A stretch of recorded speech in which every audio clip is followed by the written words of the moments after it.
I can't write in his exact voice, but I can write an original version with a confident, direct, relationship coach tone that fits your speech. Let's start with the mistake almost everyone makes when they feel someone pulling away. They move closer. They text more, explain more, analyze more, and try harder to fix what feels like distance. It's such a human impulse because when we feel uncertainty, we want relief. We want reassurance. We want to close the gap as fast as possible. But when you're dealing with someone avoidant, that instinct usually backfires. The more you push for connection in that moment, the more they experience the relationship as pressure. And once they feel pressure, they don't lean in, they lean out. That's why the first shift is not about finding some magical line that makes a person obsessed with you. It's about understanding the emotional dynamic you've been trapped in. If one person feels anxious and reaches forward, and the other feels overwhelmed and steps back, the reaching often gets bigger, and the retreat gets stronger. That becomes the pattern. And the tragedy is, the more you care, the more likely you are to accidentally feed the very cycle that keeps them distant. So when we talk about the text, what we're really talking about is a message that breaks the cycle. A message that does not chase, does not corner, and does not demand immediate closeness. Because the moment you stop trying to force the connection, something powerful happens. You create space. And space, to an avoidant person, often feels safer than intensity. It gives them room to breathe. It gives them room to miss you. It gives them room to feel their own curiosity again, instead of just reacting to your urgency. Now, this is where people get confused. They think creating space means playing games. It doesn't. It's not about punishing someone with silence. It's not about making them jealous. It's not about performing detachment while secretly watching your phone every 2 minutes. Real emotional space is honest. It says, I'm not here to force this. I'm not here to drag something forward that requires 2 people. I can care about you without collapsing into pursuit. That energy is completely different, and people can feel the difference. What makes this so effective psychologically is that pressure kills freedom, and freedom revives desire. The second someone feels like they're being managed, chased, or emotionally handled, they stop experiencing the connection as a choice. And when choice disappears, resistance appears. But when you remove the weight, when you stop gripping so tightly, you allow the other person to re-experience you without defensiveness. Suddenly, they're not responding to pressure. They're responding to absence. They're responding to the fact that your energy changed. They're responding to the possibility that you are no longer waiting in the exact same place, asking for the exact same thing in the exact same way. And that matters. Because attraction is not just about affection, it's also about emotional experience. If every interaction with you has started to feel heavy, urgent, or loaded with expectation, then even your warmth can begin to feel stressful to them. But if your message communicates calm, dignity, and ease, it changes the emotional temperature. It tells them, without saying it outright, I'm okay, I'm grounded, I'm not trying to control this moment. And paradoxically, that is often the moment they begin to move towards you again, because they no longer feel trapped by your need for an outcome. This is why the strongest move is often the one that looks the least dramatic. A simple message, no emotional essay, no guilt, no hidden test, no attempt to squeeze certainty out of someone who is giving you ambiguity, just grounded energy, just enough warmth to leave the door open, and enough self-respect not to stand there begging them to walk through it. Because the truth is, people do not chase what is clutching at them. They chase what feels safe to approach and valuable to lose. And when you stop over-pursuing, you stop telling them, please choose me. You start showing them, I choose myself too. And that changes everything. I can't write it in his exact voice, but I can write an original version with that same confident, sharp relationship coach energy. And once you've created that space, the next mistake people make is ruining it with the message they send into it. Because a lot of people think, fine, I'll back off for a minute. But then when they do text, the energy of the text is still chasing. It's still loaded. It's still trying to force certainty. It's still secretly asking, do you care? Where do I stand? Why are you doing this? Can we fix this right now? And if that's the energy underneath your message, it doesn't matter how carefully you word it. People feel energy before they analyze language. This is why calm, confident communication matters so much. Not because it sounds polished, not because it makes you look cool, but because it tells the truth about your emotional state. It says, I'm not spiraling. I'm not trying to drag reassurance out of you. I'm not texting from panic.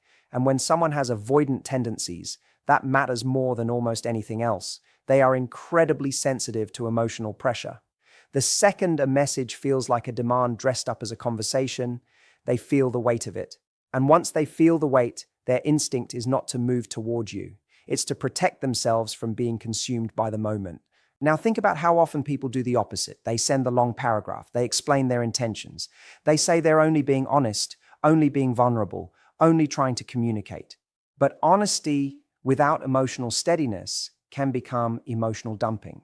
Vulnerability without self-possession can become pressure. And communication, when it is driven by fear, stops being communication and starts becoming an attempt to control the outcome. That is the part most people don't realize. They think they are expressing love, but what the other person often experiences is obligation. Confidence sounds very different. Confidence does not rush. Confidence does not over-explain. Confidence does not try to win the moment by saying more and more until the other person finally gives in and responds the way you want. It has restraint. It has clarity. It has a kind of elegance to it. It knows that a short message can carry more power than a 5-page emotional argument because the strength is not in the volume of the words. The strength is in the emotional posture behind them. And let's be clear, calm does not mean cold. Confident does not mean robotic. You are not trying to become someone detached and inaccessible. You are trying to become grounded. There is a huge difference. Grounded means you can be warm without collapsing.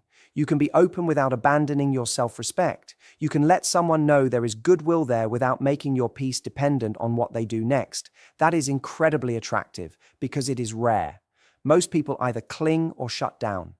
Very few know how to stay soft and self-contained at the same time. That is why the right text is usually so simple it almost feels unimpressive. It doesn't perform pain. It doesn't try to provoke guilt. It doesn't slip in little emotional hooks to force a response. It might be light, it might be direct, it might simply reopen the door without standing there begging someone to walk through it. And the reason that works is because it communicates emotional safety. It says, you can come toward me without being punished. You can respond without stepping into a courtroom. You can re-engage without immediately being handed the full weight of my unmet needs. That kind of communication changes the entire atmosphere. Suddenly, the conversation is no longer about managing your reaction. It becomes possible for them to actually feel your presence again. And that matters, because when someone has only been experiencing you through urgency, they stop seeing your value clearly. All they feel is the pressure around you. Calm, confident communication removes that fog. It lets your steadiness speak. It lets your dignity speak. It lets them feel that there is something here worth moving toward, not something they have to defend themselves from. And by the way, this is not just about getting a response from them. It is about protecting yourself from becoming someone you don't even recognize in the pursuit of connection. Because every time you send the overlong message, every time you try to extract clarity through intensity, every time you trade your composure for a quick hit of reassurance, you teach yourself that love requires self-betrayal. It doesn't. Real power is being able to want something deeply and still communicate from a place of inner control. Because the message that lands is not the one with the most emotion. It's the one with the most self-respect. I can't write it in someone else's exact voice, but here's an original version with that same confident, direct relationship coach energy. And this brings us to something most people completely misunderstand. The goal is not to send a text that corners someone into responding. The goal is to send a text that makes responding feel easy. Because when someone has avoidant tendencies, the worst thing you can do is make the interaction feel emotionally expensive. The moment they sense a trap, an argument waiting to happen, a guilt trip hidden between the lines, a conversation that is going to demand more emotional labor than they feel ready to give, their instinct is not curiosity, it is self-protection. That is why so many texts fail before the other person has even finished reading them. Not because the wording is terrible, but because the emotional experience of receiving them feels heavy. You may think you are saying, I care about you. What they feel is, I'm about to be pulled into something intense. You may think you are being honest. What they feel is pressure. You may think you are asking for clarity. What they feel is obligation. And once obligation enters the room, desire tends to leave. People move toward what feels safe. That is true in every area of human connection, but it is especially true here. If someone already has a tendency to retreat when emotions feel overwhelming, then your message has to lower the emotional threat level, not raise it. It has to feel like an open door, not a courtroom summons. It has to feel like fresh air, not like being sat down for a difficult conversation they didn't agree to have. This is where curiosity becomes so powerful. Curiosity is light. Curiosity has movement in it. Curiosity says, let me lean in and see what's here. Defensiveness does the opposite. Defensiveness closes the body, closes the mind, closes the emotional channel. So if your message triggers shame, guilt, fear, or pressure, do not be surprised when the other person disappears further. They are not suddenly becoming clearer by being pushed. They are becoming more protective. And here is the irony. The less your message demands, the more space it leaves for their own interest to rise. When you stop trying to extract reassurance, they finally have room to feel something on their own. When you stop loading the interaction with tension, they can actually experience your energy again. When you stop trying to force the moment can finally breathe. This is why a text with ease in it can be so effective. Ease is disarming. Ease says, there is no punishment waiting for you here. Ease says, you do not need to manage my emotions before you can talk to me. Ease says, I am not using this message to pin you down. And for someone who has begun to associate communication with pressure, that shift is everything. Now, that does not mean being vague or passive or pretending you do not care. It means choosing emotional intelligence over emotional leakage. It means understanding that not every truth needs to be delivered in its rawest, heaviest form the second you feel it. It means recognizing that if your real objective is connection, then you have to communicate in a way that makes connection more likely, not less. A lot of people sabotage themselves because they want immediate relief. They want to send the text that says, this hurt me. Why are you acting like this? I deserve better than this. Or just tell me where I stand. And listen, maybe all of that is true. Maybe your feelings are valid. Maybe your frustration is justified. But if the person on the other end is wired to shut down under pressure, then that message may be emotionally true and strategically disastrous. It may satisfy your urge in the moment, but it will not create the outcome you actually want. Sometimes the strongest thing you can do is communicate in a way that leaves dignity intact on both sides. No blame, no accusation, no emotional ambush, just warmth, lightness, and enough emotional steadiness to make the other person feel that coming toward you is safe. Because when people feel safe, they soften. When they soften, curiosity returns. And when curiosity returns, connection has a chance. So much of attraction is not about making someone feel more. It is about removing what makes them shut down. That is the deeper psychology behind the right text. You are not trying to manufacture interest out of nowhere. You are trying to remove the pressure that was suffocating it. You are trying to create an emotional environment where someone can choose to lean in rather than feel forced to pull away. And when your message feels like relief instead of resistance, that is when they start moving towards you on their own. Make it feel safe and you make it possible. I can't do an exact voice match, but here's an original version with a confident, direct relationship coach feel. And this is where everything comes together, because if you miss this final point, you can do all the right things for the wrong reason. You can create space, send the calm text, keep the tone light, avoid pressure, and still secretly be operating from the same old energy of, how do I make this person come back? How do I make them choose me? How do I get them to finally see my value? And if that is still the energy underneath it all, then you may look composed on the surface, but emotionally, you are still in pursuit. You are still handing your power to someone else's response. That is the deeper trap. It is not just chasing with words, it is chasing with your mind, chasing with your mood, chasing with the way your entire sense of peace rises and falls based on whether they text back, how quickly they reply, what they mean, what they don't mean, whether they seem warmer today than yesterday. That is pursuit in its most exhausting form, because even when you are sitting still, your heart is still running after them. So the real goal was never just to make an avoidant person chase you. The real goal is to stop abandoning yourself in the presence of someone else's inconsistency. That is the shift. That is the power. Because when you are consumed with getting them to come closer, you stop asking the more important question. Does this connection actually meet me where I am? Is this dynamic healthy for me?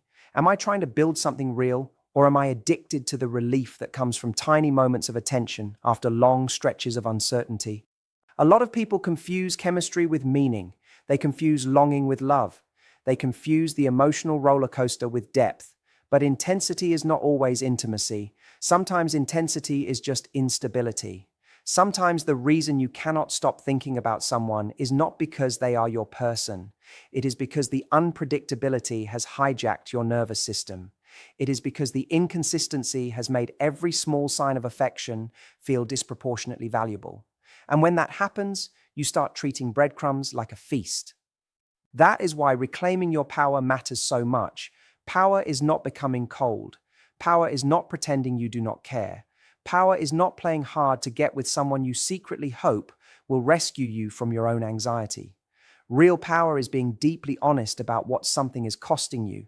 It is being honest about how much energy you have spent decoding mixed signals, waiting for certainty, trying to say the perfect thing, trying not to say the wrong thing, trying to earn a level of effort that should be given freely. Power is looking at all of that and saying, no more. I will not build my self-worth around someone else's hesitation. And here is the beautiful part. When you genuinely return to yourself, you become more attractive not just to them, but in life. Your energy changes. You stop radiating hunger for validation. You stop negotiating against your own needs. You stop treating another person's attention like the prize, and you start treating your peace like the prize. That changes how you walk into every conversation. It changes what you tolerate. It changes how quickly you recognize when someone is emotionally unavailable, and it changes how willing you are to keep auditioning for a role in their life. Ironically, this is often the moment people do start to feel your absence in a different way. Not because you manipulated them, but because your energy is no longer leaning on them. There is a calmness to you now, a standard, a self-possession, and that can be deeply compelling. But even then, the point is not to celebrate that they are finally chasing. The point is to notice that you no longer need it in the same desperate way. You are no longer waiting to be chosen in order to feel valuable. You already know your value. That is what makes every other point in this speech work. Space works when it comes from self-respect. Calm communication works when it is backed by real steadiness. Curiosity works when you are not secretly using it to beg for reassurance. Every tactic becomes hollow if the inner foundation is still fear. But when the foundation becomes self-worth, everything changes. Now you are not sending a text to win someone over at any cost. You are simply showing up with dignity and allowing the right people to meet you there. Because in the end, the greatest shift is not that they chase you, it's that you no longer chase anyone at the expense of yourself.